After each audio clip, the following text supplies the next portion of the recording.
ಧರ್ಮಾಧಾರಿತವಾಗಿ ಭಯ ಹುಟ್ಟಿಸುವ ಕೆಲಸವನ್ನು ನಾವು ಖಂಡಿಸ್ತೇವೆ. ಮೃತರ ಕುಟುಂಬಕ್ಕೆ ದುಃಖ ಭರಿಸುವ ಶಕ್ತಿಯನ್ನು ಭಗವಂತ ನೀಡಲಿ. ಹೀಗಂತ ಮಾಜಿ DCM doctor C N Ashwathnarayan ಸಾಂತ್ವನವನ್ನು ಹೇಳಿದ್ದಾರೆ. ಧರ್ಮವನ್ನು ಆಧರಿಸಿ ಭಯ ಹುಟ್ಟಿಸುವ ಕೆಲಸ ಆಗ್ತಾ ಇದೆ, ಇದು ಖಂಡನೀಯ ಅಂತ ಹೇಳಿದ್ದಾರೆ. ದೇಶದ ಒಗ್ಗಟ್ಟು ಮುರಿಯುವಂಥ ಯತ್ನ ಭಯೋತ್ಪಾದಕರು ಮಾಡಿದ್ದಾರೆ. ಪಾಕಿಸ್ತಾನ ಹಾಳಾಗಿ ನಿರ್ನಾಮ ಆಗಿದ್ದರೂ ಇನ್ನೊಬ್ಬರ ಏಳಿಗೆಯನ್ನು ಸಹಿಸೋದಿಲ್ಲ. ಪಾಕ್ ಯಾವತ್ತೂ ಬದಲಾಗೋದಿಲ್ಲ ಅಂಥೇಳಿ ಅಶ್ವತ್ಥನಾರಾಯಣ್ ಬೇಸರವನ್ನು ವ್ಯಕ್ತಪಡಿಸಿದ್ದಾರೆ.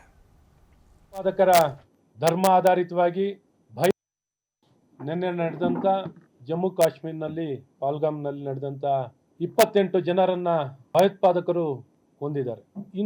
ಈ ಘಟನೆಯನ್ನ ಮೊದಲನೇದಾಗಿ ಖಂಡಿಸುತ್ತಾ, ಈ ಭಯೋತ್ಪಾದಕರ ಧರ್ಮ ಆಧಾರಿತವಾಗಿ ಭಯ ಹುಟ್ಟಿಸುವಂಥ ಈ ಪ್ರಯತ್ನವನ್ನ ನಾವು ಖಂಡಿಸಿ, ಈ ಒಂದು ಘಟನೆಯಲ್ಲಿ ತೀರಿದಂಥ ವ್ಯಕ್ತಿಗಳ ಆತ್ಮಕ್ಕೆ ಮೊದಲು ಶಾಂತಿಯನ್ನು ಕೋರಿ, ಅವರ ಕುಟುಂಬಕ್ಕೆ ಇದನ್ನು ಎದುರಿಸುವಂಥ ಶಕ್ತಿ, ಅವರ ನಷ್ಟವನ್ನು ತಡ್ಕೊಳ್ಳುವಂಥ ಶಕ್ತಿ ಭಗವಂತ ಅವರಿಗೆ ಕೊಡಲಿ.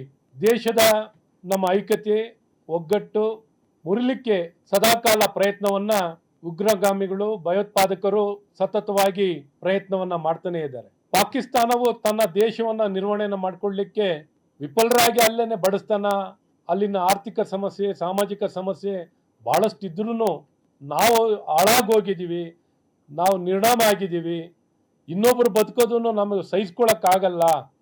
ಬರೀ ಇಂಥ ಭಯೋತ್ಪಾದಕ ಕೃತ್ಯಗಳನ್ನು ಮಾಡಿ ಅಲ್ಲೊಂದು ಇಲ್ಲೊಂದು ಅಶಾಂತಿಯನ್ನು ತರುವಂಥ ಪ್ರಯತ್ನ ಪಾಕಿಸ್ತಾನದಿಂದ ನಡೀತಿದೆ. ಈಗಾಗಲೇ ಸಾಕಷ್ಟು ಬುದ್ಧಿ ಕಲಿಸುವಂಥ ಕೆಲಸ ಭಾರತ ಸರ್ಕಾರದಿಂದ ನಮ್ಮೆಲ್ಲರ ನೆಚ್ಚಿನ ಪ್ರಧಾನಮಂತ್ರಿಗಳಾದಂಥ ನರೇಂದ್ರ ಮೋದಿಯವರು ಬಹಳ ಸ್ಪಷ್ಟವಾಗಿ ಪಾಕಿಸ್ತಾನ್ ಭಯೋತ್ಪಾದಕರ ಟ್ರೈನಿಂಗ್ ಕ್ಯಾಂಪನ್ನು ಈಗಾಗಲೇ ನಿರ್ನಾಮ ಮಾಡುವಂಥದ್ದಾಗಿದೆ. ಪ್ರಾಬ್ಲಿ ಇನ್ನು ಮುಂದಿನ ದಿನದಲ್ಲೂ ಇಂಥ ಭಯೋತ್ಪಾದಕರನ್ನ ಬುಡ ಸಮೇತ ಕಿತ್ತಾಕುವಂಥ ಕೆಲಸಗಳು ಖಂಡಿತ ಆಗೇ ಆಗುತ್ತೆ. ಇವತ್ತು ಅವ್ರಿಗೆ ಏನೋ ಸುಧಾರಿಸ್ಕೋತಾರೆ ಅನ್ನೋವಂಥ ಅವಕಾಶ ಆಗಿತ್ತು. ಇವರೇನು ಯಾವತ್ತೂ ಸುಧಾರಿಸ್ಕೊಳ್ಳೋಂಗೆ ಕಾಣಲ್ಲ. ಇವರಿಗೆ ಸರಿಯಾದ ಪಾಠ ಕಲಿಸುವಂಥದ್ದು ಖಂಡಿತ ಆಗುತ್ತೆ. ಆದರೆ ಈ ಸಂದರ್ಭದಲ್ಲಿ ದೇಶ ಒಗ್ಗಟ್ಟಾಗಿ ನಾವೆಲ್ಲ ಭಾರತೀಯರು ಒಗ್ಗಟ್ಟಿನಿಂದ ಇದನ್ನು ಎದುರಿಸ್ತೀವಿ. ಸಹಿಷ್ಣುತೆಯನ್ನು ಕಾಪಾಡುವಂಥದ್ದಾಗುತ್ತೆ.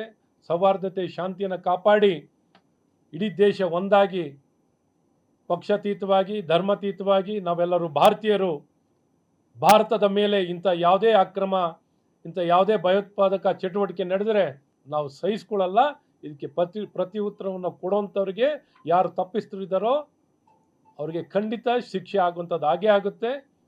ಆದರೆ ನಾವೆಲ್ಲ ಒಂದಾಗಿ ಭಾರತೀಯರು ಯಾವ ಒಂದು ಧರ್ಮ ಆಧಾರಿತವಾಗಿ ಭಾರತ ದೇಶ ಮುಖ್ಯ, ಯಾವ ಒಂದು ಮಾನವೀಯತೆ ಇಲ್ಲದೆ ಕೊಂದಿದ್ದಾರೆ ಅವರಿಗೆ ತಕ್ಕ ಪಾಠ ಕಲಿಸುವಂಥದ್ದಾಗುತ್ತೆ. ಇಡೀ ದೇಶ ಒಂದಾಗಿ ಇದಕ್ಕೆ ಪ್ರತಿ ಉತ್ತರ ಕೊಡುವಂಥದ್ದು ಖಂಡಿತ ಆಗೇ ಆಗುತ್ತೆ.